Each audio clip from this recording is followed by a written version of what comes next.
It's definitely not the thinnest portable monitor ever, as it has two of them and like a backing plate, so it's probably over double the thickness of the MacBook Pro itself. But weight-wise, I don't think it's a huge difference. In grams, my MacBook Pro here is 1598, and this dual monitor setup is 2150. So yeah, it's heavier, but yeah, it'll over double the weight in your bag from just carrying a MacBook, but it probably will over double the functionality too. Let's open up the MacBook and get it all set up. So here we are, my 14-inch MacBook Pro. And yes, I am on macOS 26, so I have all the new icons and everything going on here. But we're not talking about that today. It's time to actually connect these two monitors to the MacBook here. So I'm probably gonna shut it and show you guys how it unfolds. I don't necessarily recommend unfolding on top of the MacBook, but I'm gonna do that. So you just fold out the top one, fold out the bottom one. Make sure you go in that same order, but backwards when you're folding back up. So make sure this one goes first, and this one goes second, as this hinge is a little taller than this side. So that's how it has to fold, or it will not fold well. You can use the nice convenient handle here to just set it up behind your MacBook. And here is a stand. So yeah, just kind of get it angled just right.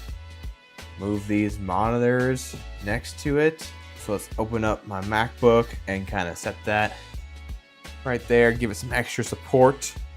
And yeah, it really does look like I have two extra monitors jutting out from the side of my MacBook here. That is pretty awesome. Hopefully that setup makes sense to you guys. And then to connect to the MacBook, we have this handy dandy USB-C to C cable. It also has a USB-A adapter as well. So yeah, the ports are right here on the side. So I'm going to use this right angled connector to plug it into the port that shows like the USB connection point, not the charging port. I only did it in that direction just because there's a good amount of slack on this cable. So I kind of want it to run behind it a little bit and get it more out of the way. Plugged right in there.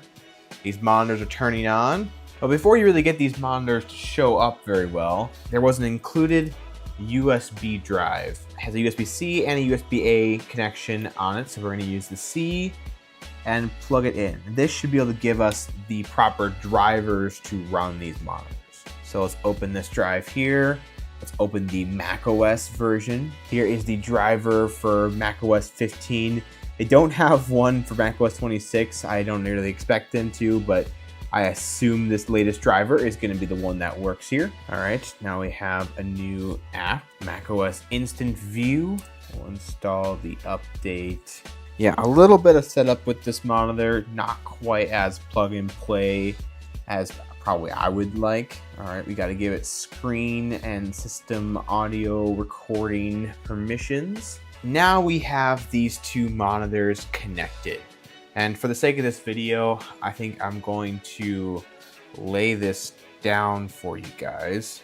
At least a big plus is they don't make you have to go and find the drivers online somewhere or the program or whatever. They just give you a flash drive that has it right on it for every operating system. So that's pretty huge. Obviously, you normally have this stood up in a very nice looking way, but we're going to do it laying down, which I guess is still very possible with this setup. And yeah, if you want to arrange these displays to kind of feel a bit more fluid when you're moving between them, just go to settings, displays, and you got X90D-L and X90D-R for left and right.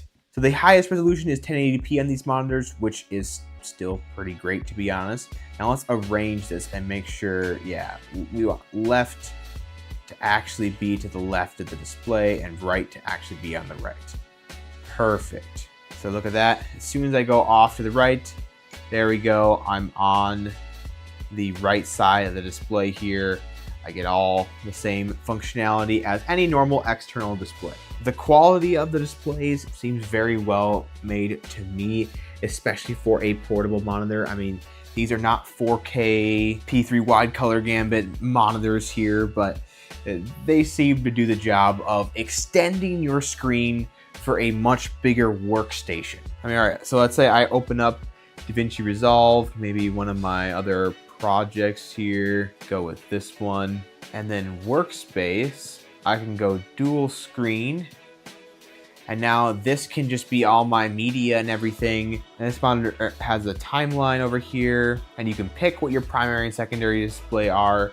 So for something like DaVinci Resolve, it really can take advantage of those multiple screens. You can still have this other one over here, open to a Safari window, referencing maybe apple.com, showing some of the college sales for right now, and maybe you're even recording some B-roll on the screen recording over there, and you come back over here and you're dropping it into your timeline and looking at the media here. I mean, this just becomes a much bigger workstation.